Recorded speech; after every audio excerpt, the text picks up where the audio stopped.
Okay guys, and welcome back to the channel.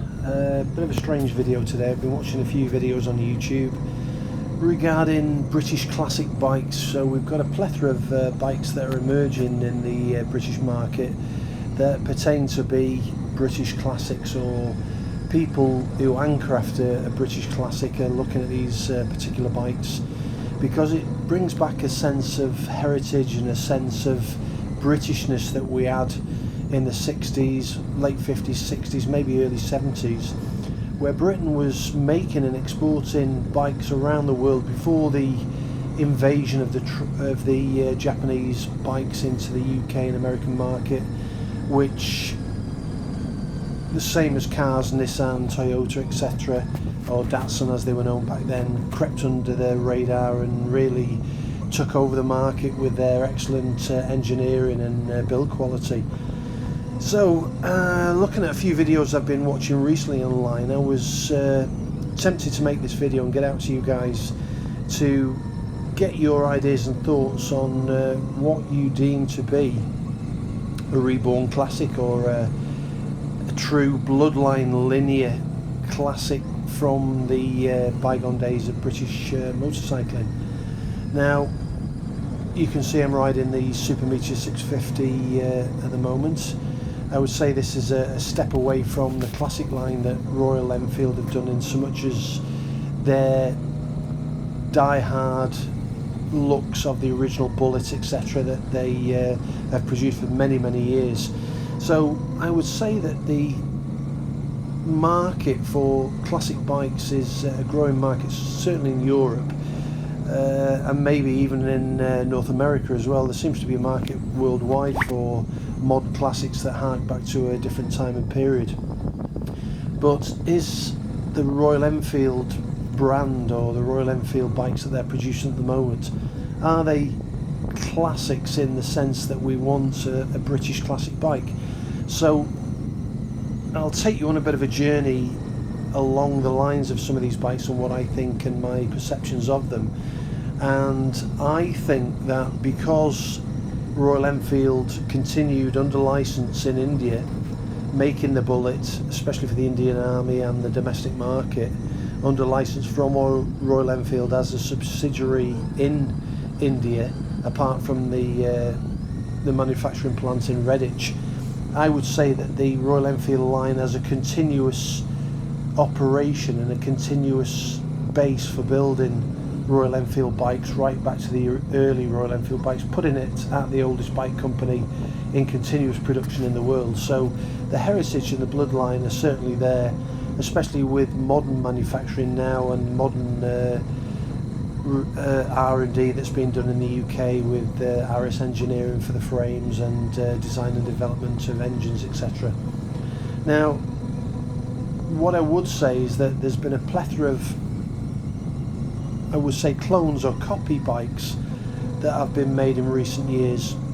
One that springs to mind at the moment is the BSA Gold Star, made by the Miranda Group in India, and to my mind this bike is a copy clone bike of the original BSA Gold Star. Bearing in mind it's water cooled, it's got this huge ugly radiator at the front, and I wouldn't say that the bloodline is there. I would say that this company has bought the brand in the name and are reproducing under that brand name a new BSA Gold Star. So I would discount this as a British classic. This is a faux British classic. If it had a Japanese or a Chinese name on the tank, it wouldn't get the credibility it's getting at the motor shows. It's just because it's got the BSA name that it's getting any ounce of credibility. So basically it's an Indian built bike that's been reinvented with a brand name that they've bought the rights to use, and now reinventing the bike. There are countless other companies that do similar things to this.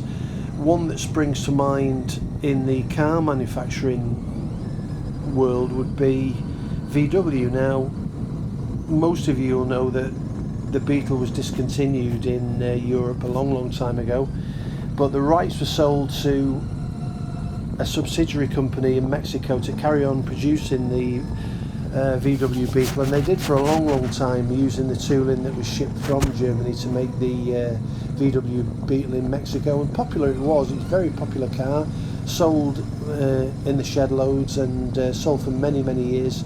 Still seen in Mexico today, and very popular on the streets of Mexico. Not so much in Europe anymore. It's seen as a dated dated car, I should say, excuse me. Yeah, so we've got several brands that have done the same thing within Europe as well. We can look at the Mini brand. The Mini brand was bought by BMW. It's no longer a British car in any way, shape or form, but it carries the Mini badge, and it's known as the Mini, which is the mark and make, made by BMW, but no longer any connection whatsoever, I would say, to the original Mini mark in the UK. So you can see across the range we're getting this sort of thing happening over and over. If there's been a small gap in manufacturing, i.e. Triumph went into liquidation and stopped manufacturing for a few years, and then was bought and rebirthed to the modern Triumphs in the early 2000s, and then now, as we all know, most Triumph motorcycles are made in Thailand, and the deal that's been done in India sees the new 400 range being made in India. So in essence, none of them are really built in the UK. The design and development on Triumph is still done in the UK, but essentially that lineage has been broken. It's almost like a bloodline being broken in a family, where you can say that the family line went so far, stopped, and someone bought a family coat of arms and carried on that line, but it's not the bloodline to the family. So I would say there's very few bikes around the world that follow a true lineage and a true bloodline, uninterrupted through time, like Royal Enfield. We have other different manufacturers who've done the same thing. You can look at the British brands for cars, for instance. So we've got MG again, finished production, so MG ceased to exist, and all of a sudden now we've got cars made abroad bearing the MG badge that's been bought, and we see electric cars on the road that are branded as MG cars. It's just a name that's been bought, a brand name that's been bought, nothing more than that. The heritage, the bloodline has been broken. So I don't know what you guys think, and how you think. I mean, Triumph have got away with it to a large extent because there was a short gap in their production. The company was resurrected. The British public per se wanted Triumph to come back, and the old school guys and motorcyclists who had Triumph brands in the past loved the idea of Triumph being reborn, and hence it was. And you know, I'm not knocking the mark, they make some amazing motorcycles, but what I would say, there's not hardly any supposed modern classic Triumph motorcycles that hark back to the original Triumphs. So I'm talking air-cooled, oil-cooled bikes. Nearly all of them went down the modern route with modern parts, and I think apart from the new line of Royal Enfield, so we could say that Royal Enfield have probably taken the same route, especially with the Himalayan 452 and the Super Meteor 650, in bringing water-cooled bikes into their stable, if you like. But I would say for many years, and even now, they still produce oil air-cooled bikes that hark back to a time that's gone by. So I would say to all you guys who are thinking about buying a BSA Gold Star, you're just buying a badge on an Indian-made bike that has got no bloodline to the original bikes, and it's just a copy. It's no different to buying a copy cloned watch, or a watch that is made by a reputable company but looks exactly the same as a Rolex or any other watch made by Seiko or whoever you want to buy the watch by. There was a big resurgence in the 70s for the Japanese manufacturers making cars that resembled American cars. Toyota was one that springs to mind in the early 70s. They came out with the early Celica's The Mark 1 Celica looked like, especially the fastback version, looked exactly the same as the Ford Mustang in America and was modelled similarly, and all companies do the same with their designs. They copy designs of other companies that are selling well and seem to be popular with the general population to get sales. But the resurgence of people buying, per se, I'm saying British classic bikes, you've only got to look at the W series for Kawasaki. It's a beautiful bike, absolutely beautiful bike, but Kawasaki make no bones about that being a bevel drive, classic designed looking bike. It's not a British mark on that bike, it's a Kawasaki mark on that bike, and that's what makes it different. It's a superb bike. The 650 and the 800 version of the W Series 800, W Series 650, beautiful looking bike. It looks a classic bike. It's got a really good pedigree because it's Kawasaki, but it's not a British bike, a heritage bike, because it doesn't wear that badge.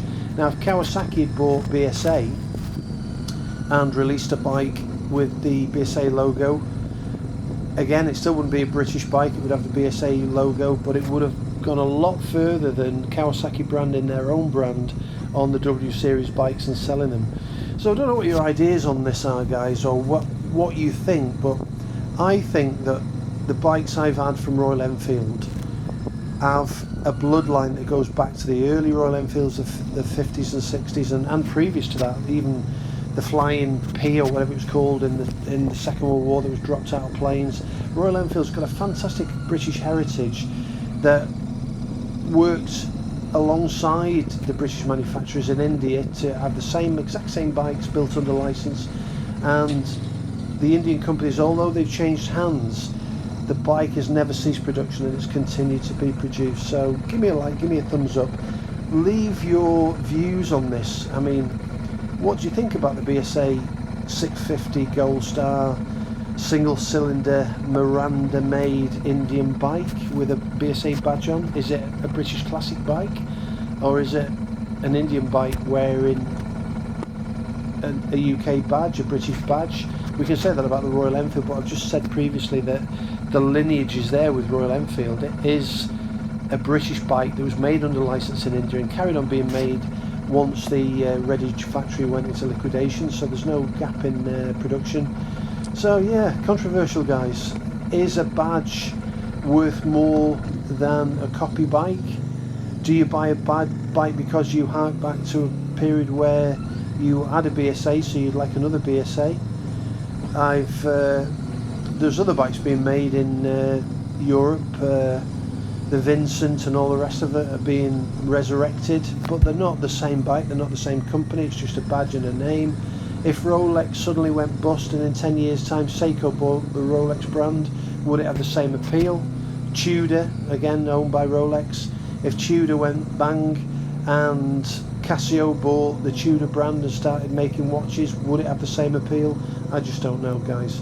So leave me a comment, give me a like, give me a thumbs up, leave the comments down below. This is an amazingly open and topical subject at the moment with bikes. I do think ARI are going down the right route with going forward to making their own style of future classics. The Himalayan will be one, the Himalayan 452. Can't wait for that to be released. I'll get a test ride and a video out to you guys, but I'm going to leave it there, guys. I'm going to wind this video up. Leave the comments below. What do you think? Would you buy